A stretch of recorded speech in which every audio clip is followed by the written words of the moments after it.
जाता है, लेकिन यहाँ पर हर्ष का भी मना किया गया है। उन्होंने कहा देखो हर्ष में भी क्या होता है कि उसका नेगेटिव पॉइंट भी आ जाता है। जब गोपियां आई महाराज के लिए तो उनमें बड़ा हर्ष आ गया, और हर्ष के मारे क्या हो गया, दर्प आ गया। हर्ष का अपोजिट है दर्प। दर्प का अर्थ है दम्भ, अभिमान।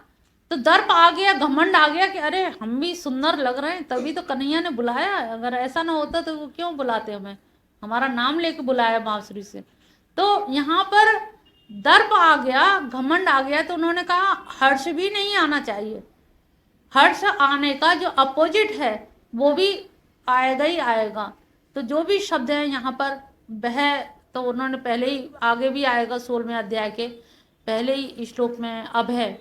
तो भगवान कृष्ण का जो भक्त है वो अभय हो जाता है, उसे किसी से भय नहीं लगता है। अकेले में भी उसे लगता है भगवान मेरे साथ चल रहे हैं, कभी डर नहीं लगता। तो ये सारी चीजें, उद्वेग नहीं है, हर्ष अमर्ष और सारा भय, सब चीजें समाप्त हो जाती हैं। ऐसे व्यक्ति को भगवान कहते हैं वो मेरा प्रिय है। ऐसे उनके प्रिय होना कितना कठिन काम है। 16वां, अनापेक्ष शुचिर्दक्ष उदासीनो गतो व्यथ सर्वारंभ परित्यागियो मद भक्त समे प्रिय। अनपेक्षा, जिससे किसी की कोई अपेक्षा ना हो, या जिसको किसी से भी कोई अपेक्षा ना हो। अपेक्षा का मतलब है लेना देना, व्यवहार जगत। अगर आपको व्यवहार ही चलाना है तो भक्तों में ही एक दूसरे से व्यवहार चला लो। आप कहोगे हम संसार में आए तो काम नहीं चल रहा, उन्होंने कहा भक्तों का एक समाज बना लो, एक कमेटी बना लो, और जो है सबके मंदिरों में कहीं किसी को जरूरत है, कोई बाजार गया ले आया, सभी के लिए आ गई पोशाक, सभी के ऊनी वस्त्र बन गए, सारे गोपालों के सभी के लिए मुकुट बन गए। मिल बैठ के हमने काम कर लिए, भजन भी गाते गए और मिल बैठ के काम भी हो गए। तो इस तरह से तो हम अपेक्षा ना रखें कि उन्होंने हमारे लिए क्या किया, हम क्यों करें। तो अगर हमारी सामर्थ्य है, सुविधा है, तो हमें दूसरों के लिए भी काम करना चाहिए। कि हम बाजार जा रहे हैं, तुम्हें तो नहीं कुछ मंगाना, तुम्हें गोपाल जी के लिए कुछ पोशाक तो नहीं मंगानी, कुछ मुकुट तो नहीं चाहिए। तो हम इस तरह से अगर एक दूसरे की मदद करें तो हमारा वो क्या होगा, समाज एक बन जाएगा। जैसे वल्लभाचार्य जी के यहाँ एक संप्रदाय का ग्रुप है, तो वो लोग, उन्होंने पूरा समाज ऐसा बना रखा है कि वो ब्याह शादी भी उसी समाज में करते हैं, उसी में सारी गतिविधि होती है, दावत खुद कराएंगे और वहीं लेना देना, मंगल गीत गबना, सारा कुछ। तो बहुत आराम से चीजें हो जाती हैं। तो कन्या का विवाह भी किसी को अड़चन नहीं लगता, हाथों ही हाथ सब लोग काम उठा लेते हैं, कोई कुछ कर लेता है, कोई कुछ कर लेता है, और थोड़े थोड़े काम से सारे काम निपट जाते हैं। तो इतने, अब उन्होंने, और सारा कुछ सात्विक, सात्विक भाव, सात्विक विचार, सात्विक ड्रेस, सात्विक पोशाक, सब कुछ सात्विक रहती है। और वो पूरा समाज इतने अच्छे ढंग से, उनका मैंने कार्यक्रम अटेंड किया, इतना आनंद आया कि ये भी एक है, विवाह तो हो रहा है, संसार में तो प्रविष्ट हो रही है वो कन्या, लेकिन मंगल गीत कृष्ण के ही गाए जा रहे हैं, कृष्ण के गीतों के भजनों के साथ में उसका प्रवेश हो रहा है। तो निश्चित जानिए सात्विकता तो गृहस्थ में, दाम्पत्य में आएगी आएगी। तो ये हम ध्यान रखें थोड़ा सा कि भक्तों का भी अपना एक समाज बना लें और मिल करके हम लोग सब काम करें, तो उसमें हमें कहीं कोई उद्विग्नता या अकेलापन नहीं लगेगा। और कि हम अकेले हैं, कोई सहयोग करने वाला नहीं है, हम कैसे करें, कोई है नहीं है। तो अपने ही लोगों के बीच में इतने होंगे तो हमारे काम बहुत आसानी से हो जाएंगे। सुचिर दक्ष, सुचि भी हो और दक्ष यानी कि निपुण भी हो, दक्षता भी हो। भगवान ने तो खुद तो दक्ष थे ही थे, लेकिन उन्होंने अपने भक्तों में भी दक्षता, प्रवीणता, योग कर्मसु कौशलम, कुशलता, यानी कि पूरी दक्षता प्रवीणता मानी है। ऐसे ही नहीं कि आप आते हैं चिड़बिल्ले पने से कि हाँ जल्दी जल्दी आ रहे तो पहनने का टाइम नहीं मिला। भक्त जो है बहुत सलीकेदार होगा, उसका पहनना, ओढ़ना, उठना, बैठना, श्रृंगार, शौक, सब चीज बहुत सलीकेदार होंगे। और ऐसा सलीकेदार होंगे कि सामने वाले को प्रभावित करेंगे कि अरे ऐसा इन्होंने, इनके पास इतना समय कैसे आ गया, इन्होंने कैसे अपने आप को इतना मेंटेन कर रखा है। तो ये दक्षता भी होनी चाहिए। गायन वादन की भी प्रवीणता होनी चाहिए, नृत्य की कला भी होनी चाहिए। सभी चीज भक्त में अपेक्षा की जाती हैं कि हर चीज आनी चाहिए। भोग प्रसादी बनाना भी आना चाहिए। ये नहीं कि हम तो केवल भजन गा लेते हैं, रसोई का काम नहीं जानते, नहीं, हमें भगवान की प्रसादी बनानी है, वो भी हम सब कर सकते हैं। हम सब बहनें मिलके 56 भोग घर में ही तैयार कर सकते हैं बैठ करके, मंगल गीत गाते हुए। तो ये सारे चीज़ों का उन्होंने कहा कि मेरे भक्त जब ऐसे काम करते हैं तो मुझे भी प्रसन्नता होती है। उदासीन, व्यथा रहित, उदासीन हो गए। उदासीन का दोनों, एक तो उदासीन लिया जाता है नीरसता से, निराशा हो गई, उदासीन हो गए, डिप्रेशन हो गए। उदासीन है यानी कि हम अब बहुत ऊपर उठ करके बैठ गए हैं। जो सामान्य यहाँ की बातें, जो लोकल छाप बातें होती हैं, उत माने ऊपर, आसीन माने बैठे हैं। तो हमें ये छोटी मोटी बुराई भलाई अब हमारे कान में पड़ती भी है तो हमें लगता है कि कोई हमारे पापों को धो रहा है, और कोई हमारी प्रशंसा करता है तो लगता है हमारे पुण्यों को क्षीण कर रहा है, हमें अपनी प्रशंसा नहीं सुननी चाहिए।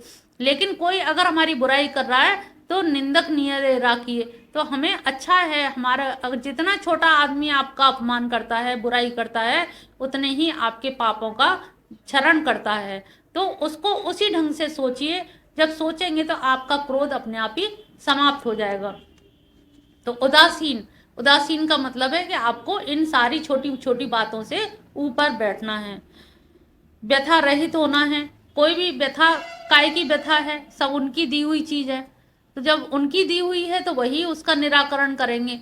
तो सारे, और व्यथा क्या होती है, मन से संबंधित होती है। हारे के हर नाम, तो अब हम हार, मन से हार गए और मन से ही जीत है। तो व्यथा भी हमारी मन की है, और 2 मिनट में आप चाहो तो प्रसन्न भी हो सकते हो और सारी व्यथा भी दूर हो सकती है। तथा सब आरंभ, सर्वारंभ परित्यागी यो मद भक्त समय। यहाँ पर अब ये थोड़ा सा कलयुग में ये माना गया है, जैसे पहले यज्ञ यज्ञादि कार्य जाते थे त्रेता युग में, तब शुद्ध घी मिलता था, अज्ञारी का सामग्री शुद्ध मिलती थी। अब कोई चीज शुद्ध तो है नहीं है, हर चीज अशुद्ध है। तो अब जो तुम घी भी चढ़ा रहे हो वो भी अशुद्ध है, उसमें भी चर्बी मिली हुई है। तो वो पाप के भागीदार आप बनोगे, और आपका अहंकार क्या बढ़ेगा कि हमने तो बहुत बड़ा यज्ञ किया, फिर पता नहीं ये भगवान ने कैसे अनिष्ट कर दिया।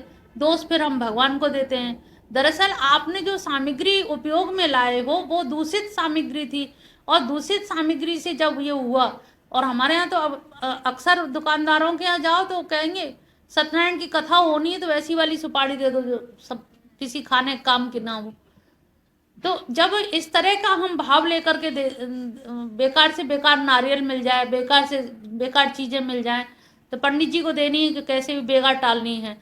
तो इस तरह का जब भाव होता है तो उसका फल भी फिर वैसे ही फल होगा, और फल की हम अपेक्षा करते हैं कि अच्छा मिले, और काम पे ध्यान नहीं देते हैं। कर्म हम चाहते हैं कि तुच्छ से तुच्छ कम पैसे में काम चलाओ काम हो जाए, लोगों में नाम हो जाए कि हमने यज्ञ किया। तो यज्ञ का कोई मतलब नहीं है। तो उन्होंने कहा कोई भी तुम कोई भी काम सर्वारंभ परित्यागी, कोई भी आरंभ करोगे काम तो उसकी पहले लिस्ट बनानी पड़ेगी, व्यवस्था करनी पड़ेगी, योजना बनानी पड़ेगी, चंदा इकट्ठा करना पड़ेगा। घर से पैसा लगाते हो तो घर में व्यथा कलेश होंगे। तो यहाँ पर भगवान ने कहा कि सर्व आरंभ परित्यागी बनो। इससे अच्छा है कि आप ज़्यादा से ज़्यादा भगवान का नाम जप करो, मंत्र जप करो।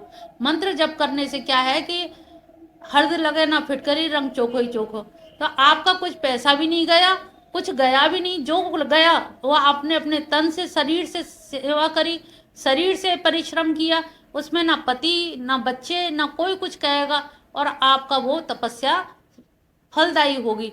तो यहाँ पर कोई भी आप आयोजन करते हैं, सत्यनारायण की भी कथा करते हो तो भी लगता है कि अरे 5 सुपारी चाहिए, 5 सुपारी चाहिए, कुछ नहीं मिला तो गणेश जी चाहिए, गणेश जी नहीं चाहिए तो मिट्टी का डेला ले आओ, कलावा लपेट दिया, वो वस्त्र हो गए और गणेश जी तैयार हो गए।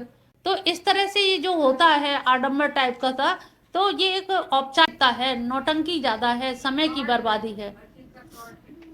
तो शॉर्टकट नहीं, एक तरह से अपमान जनित कार्य भी है कि आप शॉर्टकट करने की तो वो कह ही नहीं रहे हैं, वो तो कह निरंतर है। शॉर्टकट है कहाँ, टाइम ही नहीं है, मतलब पूरा समय उनका है 24 घंटे। तो सतत जब उनका काम करना है, सतत उनका ध्यान रखना है, तो हम उन्हीं का ध्यान रखें, उसी में हमारा कल्याण है। अगर हम ये सोचें कि हम ये आपके यज्ञ करेंगे, हम यहाँ पर आपके सप्ताह यज्ञ कराएंगे, उसमें हम ये करेंगे वो करेंगे, तो वहाँ पर क्या है कि एक अहंकार आ जाता है। एक भाव से करना कि उत्साह के लिए कि बहुत दिन हो गए, चलिए एक उत्साह और डाउन ना हो जाए, उत्साह वर्धन के लिए भागवत करना, और एक ये कि प्रतिष्ठा के लिए, लोकेशना के लिए भागवत करना, दोनों में अंतर है। भक्ति का परिवर्धन हो, भाव का परिवर्धन हो, परिमार्जन हो, इसके लिए भागवत होती है, तो इसका एक अलग भाव होता है। तो उन्होंने कहा सर्व कर्म फल त्यागी, आप कर्म फल त्याग तो है ही, सर्वारंभ परित्यागी, तो सारे कामों का जब त्याग कर दोगे तो उनके फल का त्याग भी अपने आप हो जाएगा। तो यहाँ पर भगवान ने कहा है कि जितना भी, मैं पिछली बार भी बताया था कि सारे तपों में जब यज्ञ को, सारे यज्ञों में जब यज्ञ को महान बताया था, और जब यज्ञ आप अपने आप से ज़्यादा से ज़्यादा कर सकते हैं, रात में करो 2 बजे, चाहे 3 बजे, चाहे 5 बजे, कोई समय नहीं है, लगातार करो, निरंतर करो, तो ये जप यज्ञ को महत्व दिया है। इसीलिए यहाँ पर उन्होंने कहा मेरा जो भक्त है वो सर्वारंभ परित्यागी है। 17वां है, यो न हर्षति न द्वेष्टि न शोचति न कांक्षति, शुभाशुभ परित्यागी, भक्ति मान्य सामे प्रिय। मेरा भक्त जो है ना तो हर्ष करता है, ना किसी से द्वेष करता है, और ना ही शोक करता है, ना आकांक्षा करता है, शुभ अशुभ को छोड़ देता है। जो ऐसा भक्ति भाव वाला है वो मेरा प्यारा भक्त है। जो इन सब चीज़ों से ऊपर उठ गया है, तो ऊपर उठ गया है वही व्यक्ति तो निरंतर चिंतन कर पाएगा। सतत चिंतन कौन कर पाएगा? जो इन सब से हट गया हो। नहीं तो पता लगा राग द्वेष में ही समय निकल गया, बेमनस्य में ही, लड़ाई झगड़े में समय निकल गया। तो इन सारी चीज़ों से मुक्त होने के लिए उन्होंने कहा कि मेरा जो प्यारा भक्त है, वो प्यारा भक्त कौन है? जो इन सब चीज़ों से ऊपर उठ गया है। वो ना तो हर्षित होता है, क्योंकि हर्षित होगा तो फिर दुखी होगा, द्वेष करेगा तो किसी से प्रेम करेगा, राग करेगा, तो ना राग करे ना द्वेष करे, इन सब चीज़ों से उदासीन, यानी कि इन सब से ऊपर उठ करके ही जो जीव होता है, मेरे करीब आता है, वो मेरा प्यारा होता है। 18वां श्लोक, सम शत्रु च मित्रे च तथा मानापमानेयो, शीतोष्ण सुख दुखेषु सम संग विवर्जित, तुल्य निंदा स्तुतिमानि, संतुष्टो येन किंचित, अनिकेत स्थिरमते, भक्तिर्मान्मे प्रियो नर। सम शत्रु और मित्र में समभाव, मान और अपमान में समभाव, शीत और उष्ण में, सुख और दुख में, और संग विवर्जित, संग को त्यागने वाला। अब इतनी कठिन तपस्या है ये कि कितना भी आप मन पे कंट्रोल करो, ये आप काम करना बहुत जीवन निकल जाएगा अभ्यास करते करते भी। लेकिन सुख दुख में सम रहे, शोक से और हर्ष से अलग रहे, मान और अपमान, एक बार तो क्रोध आ ही जाता है, बाद में भले ही समझा लो कि नहीं गीता में कहा गया है।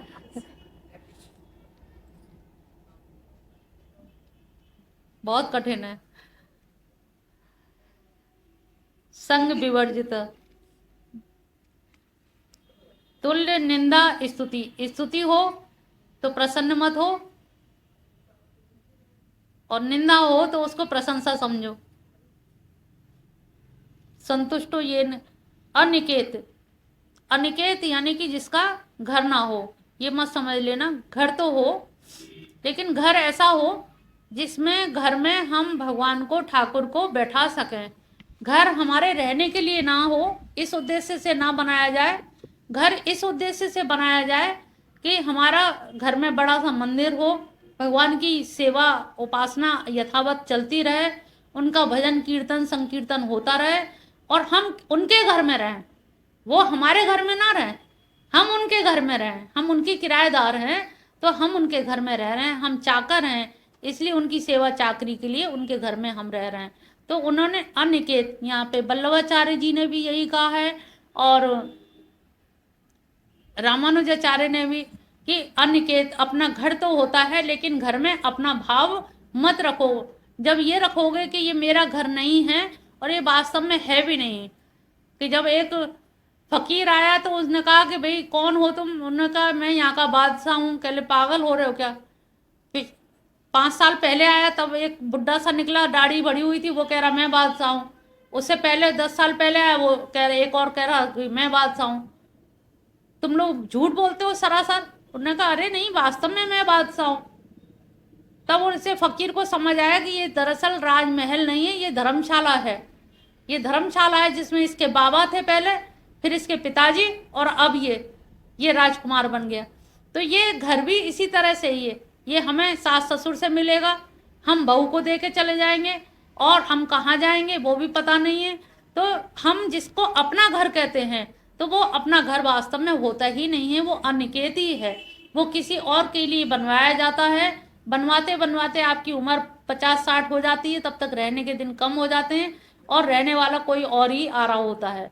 आपको खुद नहीं पता कि इसमें कौन रहने वाला आएगा।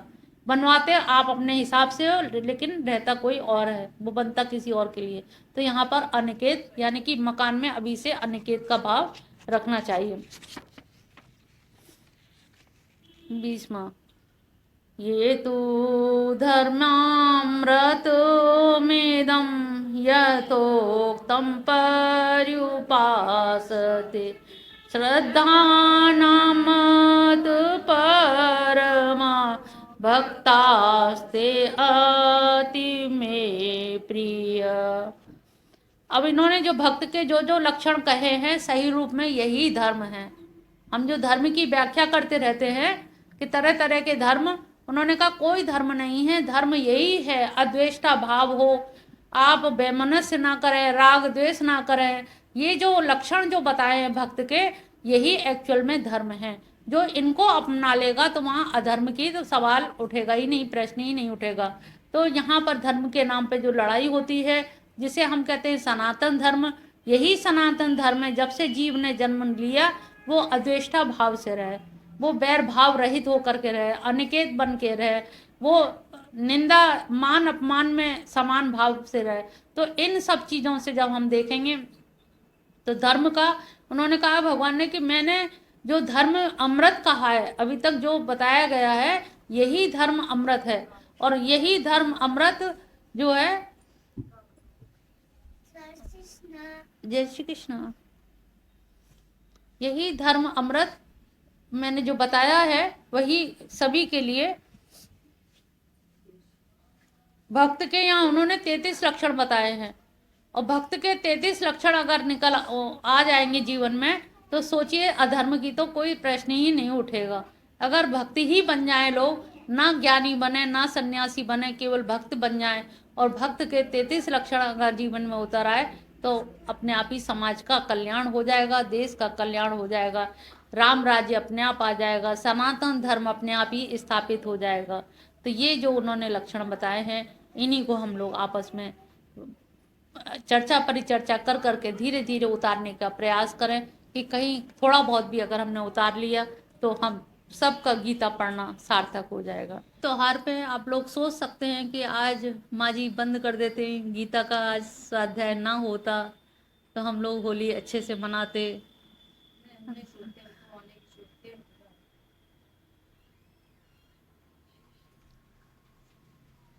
तो बहुतों की सोच ये रहती है कि होली हम घर की मनाएं, और होली के अवसर पर गीता के पठन पाठन का, गीता प्रवचन श्रवण का क्या औचित्य है,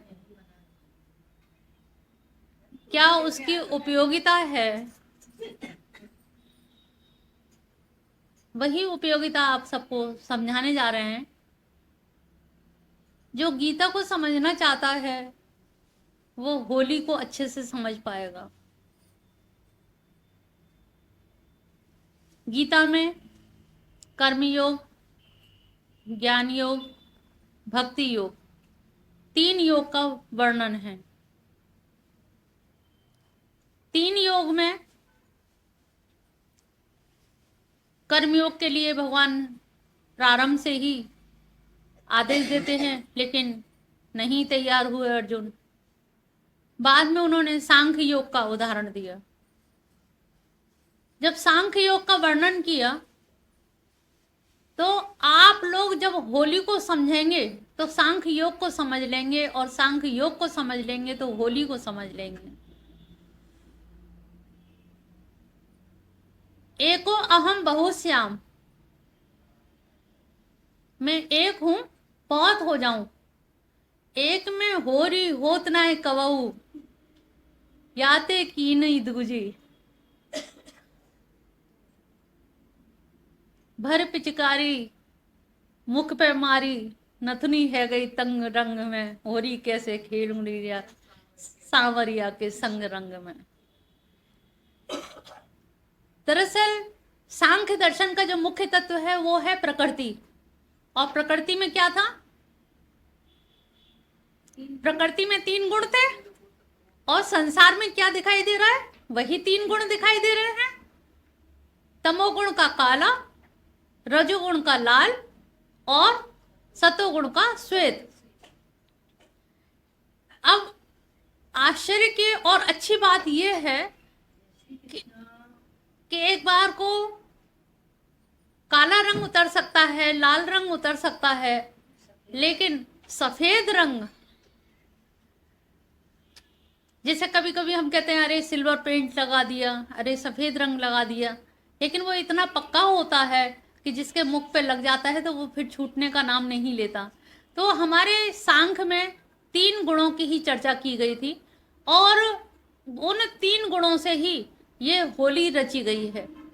संसार में प्रकृति रूपी पिचकारी भगवान कृष्ण ने अपने हाथ में पकड़ी, और प्रकृति रूपी पिचकारी को लेकर के 3 रंग जो मारे हैं संसार में, जो पिचकारी चलाई है, सारे फूल प्रस्फुटित हो गए, सारे पहाड़ पर्वत वृक्ष प्रस्फुटित हो गए, सब रंगीन हो गए। हर रंग कैसे पिरोया है, फूलों में कैसे गुलाब का रंग अलग है, और हर रंग फूल का रंग अलग अलग ढंग से, पंखुड़ियों का कटाव, हर पहाड़ों का रंग बिल्कुल अलग ढंग से दे दिया गया। कैसे कॉम्बिनेशन, क्या कोई कलाकार मिला पाएगा? तो ये प्रकृति की जो पिचकारी है, ये संसार भगवान ने होली खेली है। संसार नहीं रचा, संसार की जगह अपनी होली खेली है कि एको अहम बहुश्याम, एक में मन नहीं लगता, एक की वजह से मैं बहुत हो जाऊं, बहुत सारी मेरी गोपिकाएं हों, ग्वाल बाल हों, और हम सब लोग मिल करके होली खेलें, रंगों में सराबोर हों। और इन 3 रंगों को लेकर के ही सुशिक्षित भी होता है और अशिक्षित व्यक्ति भी होता है। रंगों का कॉम्बिनेशन ही तो है, रंगों का समीकरण ही है। कौन किस रंग को लगा, कहाँ से कैसे लगा देता है। एक कलाकार है, उन्हीं रंगों का चयन ऐसे करता है कि आर्टिस्ट कहा जाता है, और एक ऐसा फुअड़ व्यक्ति होता है जो रंगों का सही चयन नहीं कर पाता।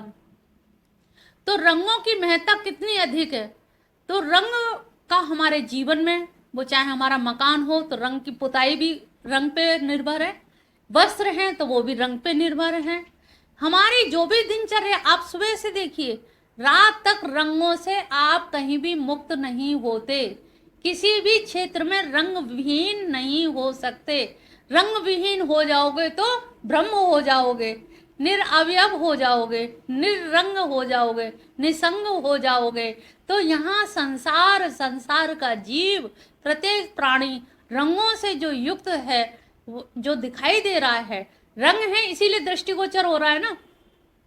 कहते हैं ना, अंधेरे में दिखाई नहीं दे रहा, काला रंग है, ब्राउन कलर है, डार्क कलर है, दिख नहीं रहा।